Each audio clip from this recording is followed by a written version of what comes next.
All right, good morning, everybody. It's 11:31 this morning. I do apologize. The agenda had posted for an 11 o'clock start, but we sent the reminder dates to all of you all for 11:30, so we're good. As long as we don't start before the agenda's posted, we're in good shape, so we're good. Just a couple housekeeping items. Appreciate everybody signing in. We do have a roster of individuals that are a part of this committee. And the reason that's critical for this process is because there's specific training for open meetings and closed session items that we need to provide to every committee member. So if you're not on the list and you signed in, we will have to ask you to leave when we go into executive session.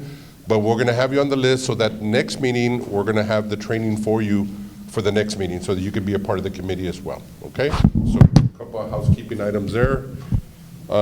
Just looking at the agenda real quick before I introduce Ruben, we'll go over the fire department's trail derailment process. That's a part of our emergency protocols, and that's something that we want to make sure and just provide to the committee.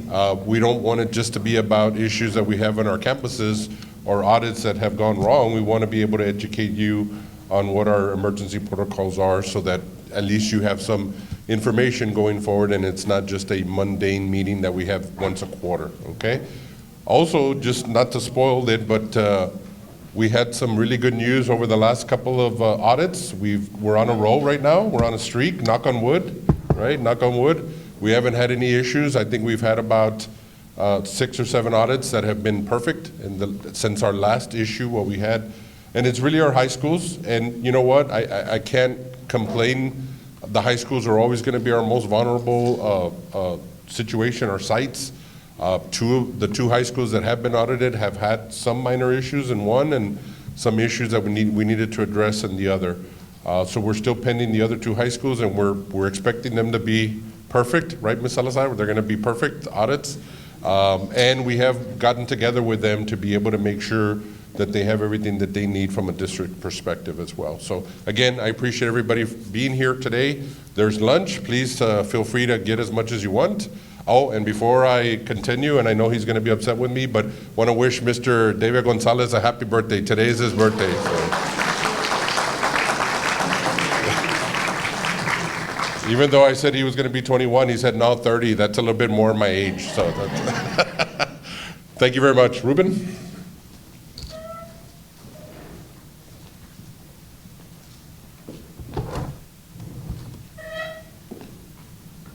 Good afternoon. Almost afternoon. My name is Ruben Ayala. I'm the Safety and Crisis Response Manager. We're going to have our meeting. First, go ahead and call meeting to order. And we will use our sign-in as our roll call. The committee that serves on our Safety and Security Committee, these are the requirements that are set by the state. Of course, these are to the greatest extent practicable. So we try to get these specific people to attend our meetings. Our roll call, again, we will use our sign-in as the meeting roll call. The first item is our informational item. And so what we did this time is we went ahead and asked the fire department to present on the train derailment and hazardous material spills. So Chief Hurd sent Deputy Chief Perez and Assistant EMC Chris Niles to present today. I think it's going to be Deputy Chief Perez that's going to be presenting. And then we'll go ahead and pull up your presentation, sir.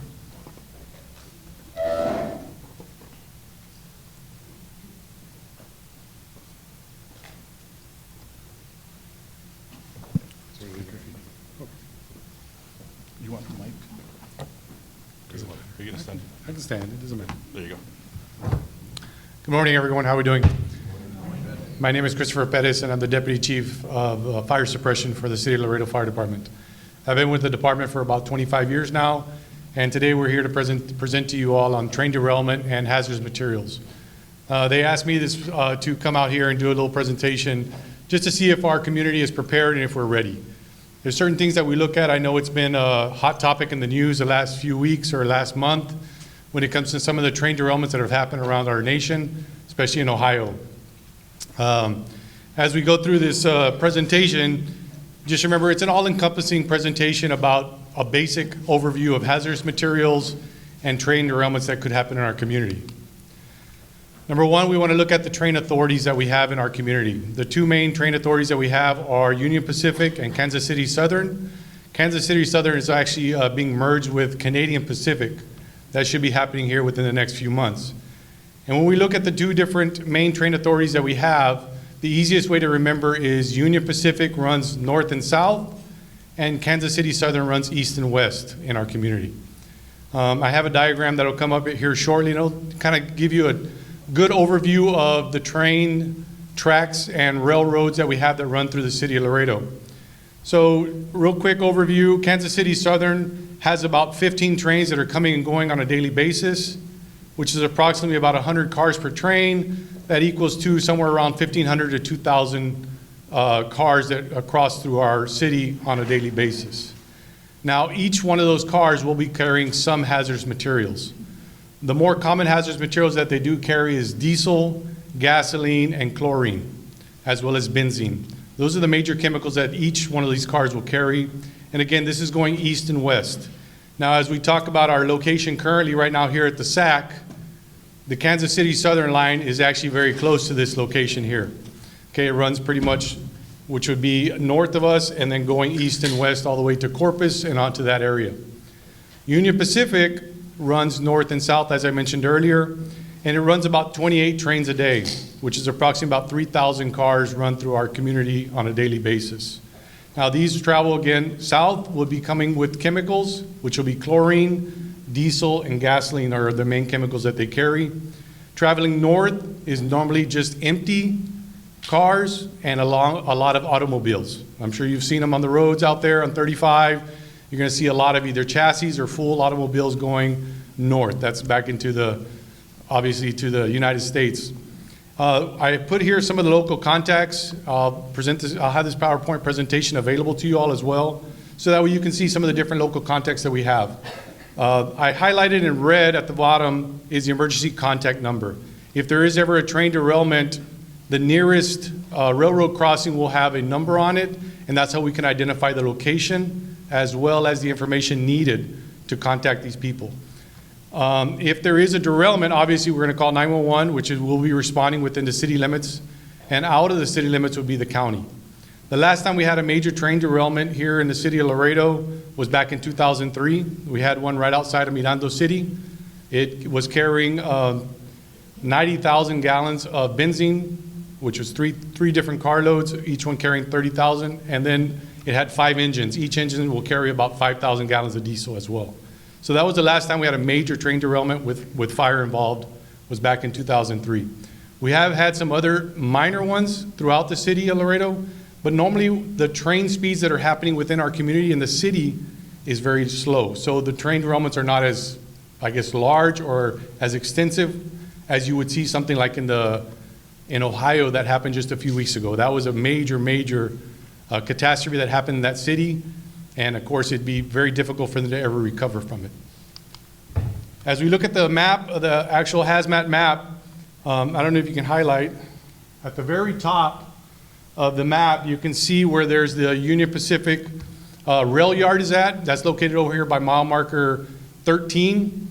That is where they will actually be loading and unloading cars and transferring all their cars. The main railroad bridge that we have is located obviously close to downtown area. That is where the rail cars come across from Mexico. They do their change out, and whether they head north or they head east and west. When they come east and west, the actual rail yard is located close to here, about a couple of miles down the road here off of 359. That is where the main rail yard for Kansas City Southern is located. Now, I know we're talking about UISD schools. There are not very close schools to the railroad tracks themselves. There are some that are within a few thousand feet, but nothing very close. So that's what we start talking about perimeter. When we start talking about distance, we start talking about the possibility of hazardous materials spill or an actual train derailment that would cause a fire. We want to talk about distance away from the schools. LISD schools, actually there's 7 schools that are located within 1,000 feet of the railroad. So that's a little bit more concerning to us. Some of our incident priorities as we start looking at hazmat incidents or train derailments overall would be number one is evacuation. Life safety is always our number one priority. We want to set back a safe distance. We want to set up a perimeter, which will be around the actual infected area. And sometimes we will need to protect or shield in place. That is where we would put out a notification that we need to actually have certain areas evacuated and the surrounding areas just to stay in place, because sometimes it's better to shelter in place than it is to evacuate.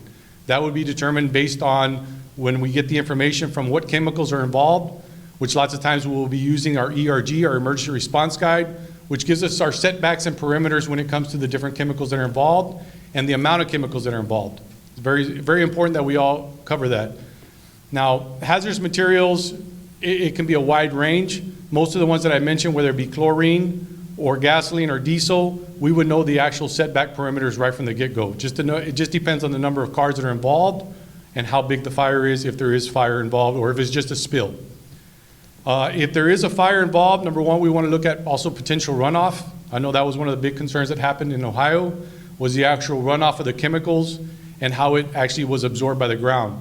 At which point, when something like that happens, we want to get a hold of TCEQ, which is the Texas Commission on Environmental Quality, notification. And obviously, if there's a derailment, we would need to get a hold of the NTSB, which is the National Department of Transportation for the Federal Railroad Administration. Those contact numbers we have, and we would get a hold of them right away just to advise them of the incident and the situation. That way, at which point we can start getting the state involved and the national response involved as well. When we talk about evacuation, some of the big things that we are going to need is assistance.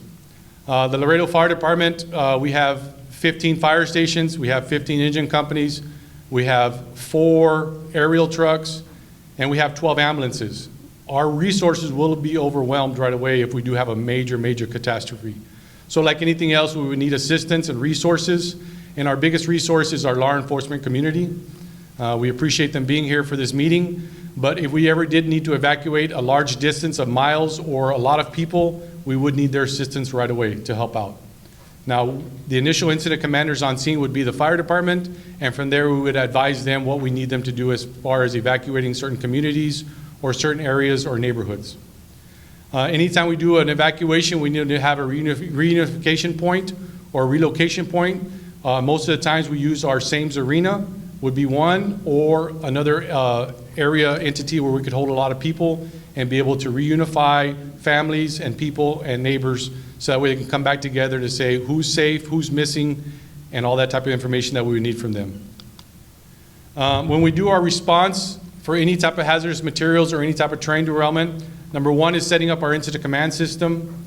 We set that up right away. We get our command staff involved, which is our PIO. We also get our safety officers and our liaison officers involved.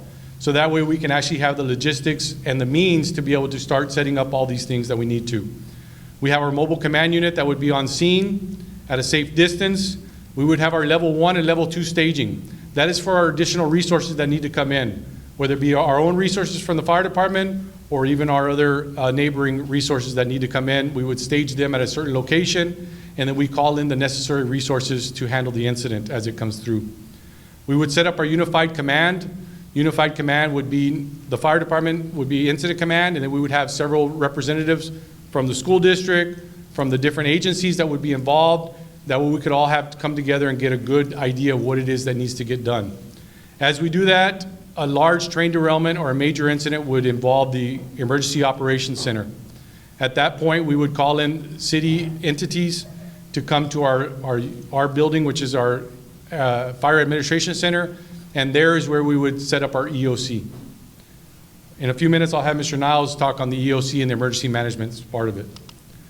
Whenever we do a hazardous materials response, our incidents that we'll be responding, number one is our incident commander, which is a district chief. On every day, every shift, 24 hours a day, we have 3 incident commanders that are out there on the field at all times. Our Engine 7, which is our entry team for any hazardous materials. Our aerial truck number 2, which is 4002, is our hazardous materials unit. Engine number 9 is our fire suppression and water supply.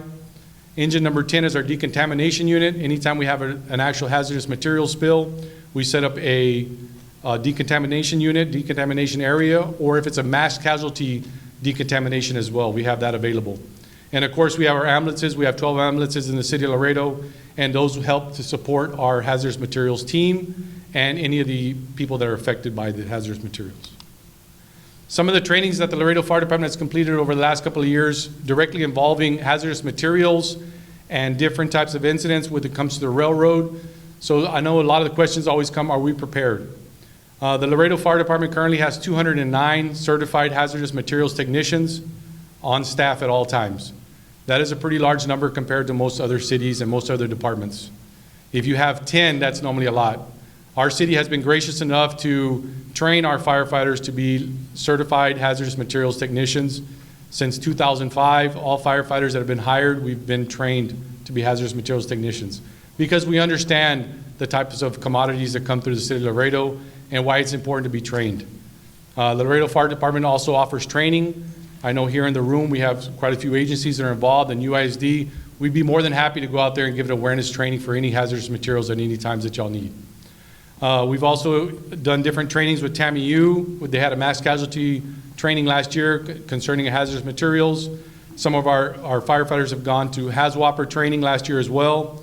We did a unified railroad hazardous operations exercise at Farias Elementary in 21, which actually Union Pacific brought down a rail car with a spill located right outside Farias Elementary, so that way we could practice. What would we do if it really happened? And that's the type of trainings that we do at all times. We also do several tabletop trainings when it comes to hazardous materials throughout the last couple of years. At this time, I'd like to bring in Mr. Niles to talk about the emergency management coordination and how after the EOC is activated by the Laredo Fire Department, they would step in to help us. Thank you. Good morning. My name's Chris Niles. I'm actually a retired firefighter. I was a firefighter for 29 years, worked in hazmat, worked in all different aspects of the fire department. Retirement's not everything it's chalked up to be. After a year and a half, I got so bored, they offered me a job and I took it, and I'm now the Assistant Emergency Management Coordinator for the city. We recently just established our Office of Emergency Management. Prior to this, the only person doing this was the fire chief. He's the actual emergency management coordinator. In a large situation like this, like the chief explained, we would activate what we call the EOC, the Emergency Operations Center, and that's located at our headquarters at the firefighter, at the FAC, we call it, the Administration Center on Del Mar Boulevard across from St. Patrick's Church. It's a large conference room full of TV monitors, computers, communications equipment. We even actually have our own Doppler radar now that we can monitor the weather at all times, which is very useful when we have these hazmat incidents. When we activate the EOC, what we do to continue the unified command theory is we have representatives from every department that could, is, or could possibly be involved in one of these incidents, whether it's public works, community development, to manage shelters, everything we need, we have access to it. And that's so that we can provide everything that the people working the scene, victims at the scene, anything anybody could use. We communicate with hospitals, we liaison with the state, the Texas Department of Emergency Management, federal agencies, all the law enforcement agencies. Everybody will have a representative there at the EOC. And that way decisions can be made by one central location. Each individual department can contact them and say, look, this is what we're going to do, this is what we need to get done. And that way everything runs really, really smooth. If anybody would like to see the EOC, the school district would also have representatives we would call to get one there in a situation like this. We're happy to have you up there for a tour. If you just give our office a call, we can let you know what we would expect, what you would see when you get up there. What else do I have for emergency management? Does pretty much everything that emergency management does. As far as these incidents, like I said, everything that we do is in support of the people that are on the scene, making sure that their job can get done. Yeah, we do work with the state, like I said, with TDM and federal agencies. We actually have a TDM rep here locally that would be there involved, that can supply us equipment, any services that we need. We can get them here as quickly as this guy can get them for us. He's really, really we have a very good working relationship with him. Does anybody have any questions?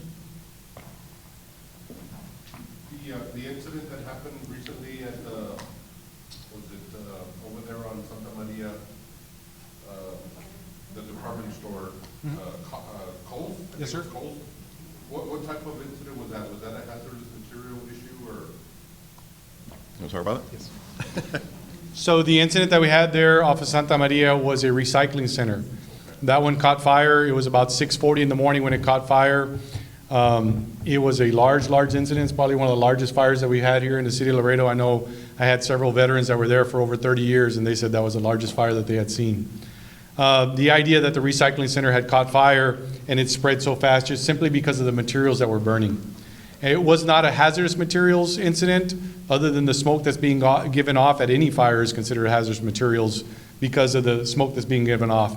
But other than that, it was just the amount of wind that we had that morning, the change. We actually had a cool front that came through, so the wind was blowing out of the south, and within the next 30 minutes it came out of the north, and that's how we got a lot of debris and stuff that flew over, a lot of embers that flew over and actually started the Kohl's department store on fire on the roof area.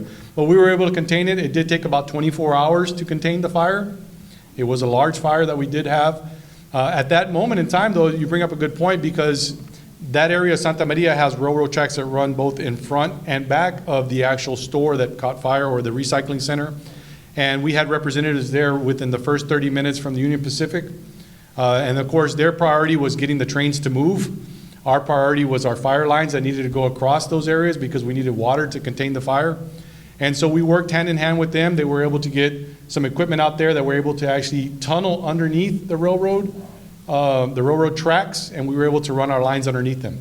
It took some time. It took about an hour to get that equipment out there, but once they did, we were all happy because they could get their trains moving and we could still continue to fight the fire. Like anything else, it's all about containment. We want to contain the incident to as small as we can get it. Like Mr. Niles was saying, as it expands, we expand. So we go from city, county, state, and federal. And once we get to that point, we're going to need more resources. And as we need more resources, it's like anything else. You need more help to control the situation. Like I mentioned earlier in the slides, you need to advise the people that communicate with them. That's the biggest thing. And having a unified command system is very important, because now we have everybody at the table that can either A, make a decision, or B, give us the resources that we need to contain those incidents. The other point is, the vast majority of our schools are outside of the 1,000 feet Yes, sir. marker. Yes, sir. Some of our parking lots make it, but not necessarily the actual campus. That's correct. I guess you will be the point of contact to us if we need to evacuate, if we need to do anything, even though they may sit outside of that. Oh, definitely. And that would all be based on the chemical that's being released, the amount of chemical that's involved, and then where the plume is going to go. As Mr. Niles mentioned earlier, the Doppler, when it comes to hazardous materials and the gases that are being given off, which direction they're flowing, and then the evacuation area that we need to. We would right away, number one always is our priority is safety. And when it comes to the safety of the citizens, and of course our schools are a big part of that. So if the needs were to expand further out and evacuate further, we would advise you right away. Yes, definitely. And that's one of the things that the OEM does, is we would set up the shelter. I know for a fact we worked on at the UISD. We have an MOU with the Sames Auto Arena so that we can evacuate and reunify at the Sames Auto Arena. So as soon as they would determine that, okay, we're expanding the incident scene, the hot zone, or wherever anybody's in danger, we're immediately able to get those out. Of course, since it is the school district, we'd be talking with you about transportation, getting everybody over there, and then we can reunify from there, far away from the scene where everybody's safe. Anybody have any other questions? Anything else? Yes, ma'am. With the large amount of trucks that we have going in and out of the city, is it the same process you would follow if you have a trailer that has its own? Yes, it's the same process and the same initial response from our side. And then as our incident commander gets there on scene, they expand it based on the chemicals. I actually believe you bring up a good point. Transportation and trucks that come through the city of Laredo, there are thousands and thousands a day that come through here. I would venture to say that would probably be a larger concern than the railroad would be. But I know the railroad has been in the limelight, if you want to call it, the last few weeks based on the incidents across the nation. But yes, our transportation system that we have with the trucks is probably a more likely scenario of happening, them carrying chemicals that could possibly expand into an incident where we needed to evacuate a school or evacuate a community area. So I know you've shared with us that you have, an understanding or knowledge of what hazmat materials come through. mhm. Who tracks that information for the trucks coming in and out of the So we don't track it in the sense of we get notified by all the the companies here locally as to what a lot of the chemicals are, and they send us their, what they call Tier 2 reports. They're actually reports of chemicals that are stored at different locations, but actually the trucks that are traveling back and forth, it's very difficult other than what customs gets, and we don't always get those incidents. Now, when we do have a truck that does have a spill or does have an incident, we get the bill of lading right away, and we try to get the identification off the placard, off the UN number, so that way right away we can try to find out what chemical it is and what's the evacuation or setbacks that we need to do. And that's all found in our ERG, our Emergency Response Guide, which is also available on apps as well. You can get the ERG. I recommend, there's a Wiser app, Response app. It actually tells you right away. You just look at it. You can even take a picture of it, and it pulls up the ID number or the UN number, and it tells you the distance you need to evacuate, and that's accessible to anybody. It's a free app as well. So those are some of the communication things that we need to happen if we do have an incident, such as transportation-wise. Just to be on the same page, our Columbia Bridge is considered our hazardous cargo bridge. So all hazardous cargo coming back and forth from Mexico should be coming through that bridge. And then they have a direct route on 255 all the way around to the 24-mile marker where they head north. So a lot of the chemicals are, I would say, outside of the city limits, but they still can come through as well. Because once they cross Columbia Bridge, they come straight down Mines Road as well. So we do have a lot of places, a lot of locations that store hazardous chemicals as well. So, any other questions? Thank you so much. Oh, thank you. We appreciate your time.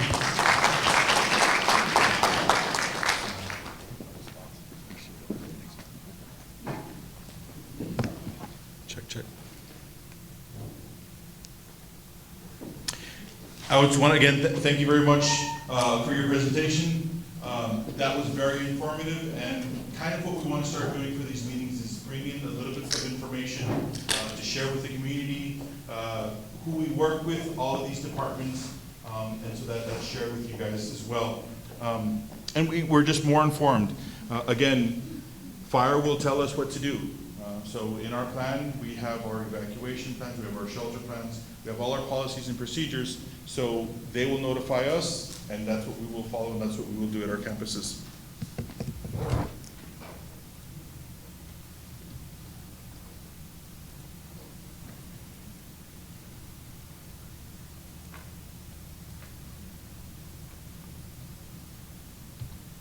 So the next part is our action items. So it's the approval of the minutes for the safety subcommittee meeting that was held on February 3rd.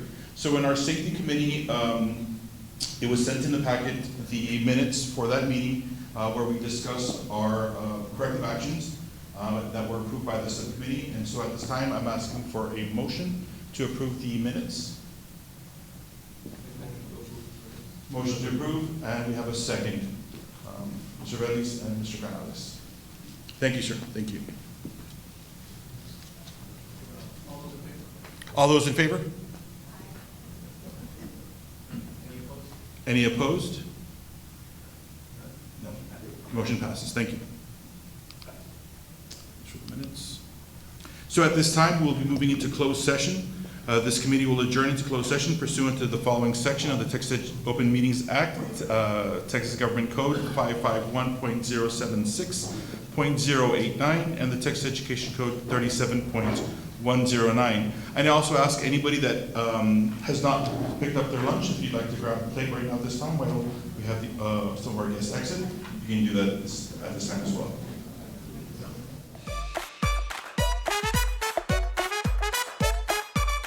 All right, for the record, it is 12:15, and we are reconvening from closed session, 12:15. At this time, I just want to note for the record that there was no action taken during closed session. And at this moment, I'm asking for approval for recommendation for corrective actions. Can I have a motion? We have a motion, Mr. Pettis. Approval? Second, Ms. Salazar. Thank you. All in All right, favor? all in favor? Any opposed? Unanimous. Thank you. So at this time, we open up for public comments on any agenda items. Any public comments? All right, thank you. So the announcements, we are targeting, or we have a tentative time of summer meeting of August 1st, 2023. So this summer, we're trying to go ahead and set that for August 1st. Again, anybody that needs to be trained, that's probably the meeting that we will try to do the training beforehand. And then afterwards, we'll have our next summer meeting. And at this time, this adjourns the meeting. If you haven't already had lunch, please help yourself. And the time is 12:15. 12:15, and the meeting is adjourned. Thank you.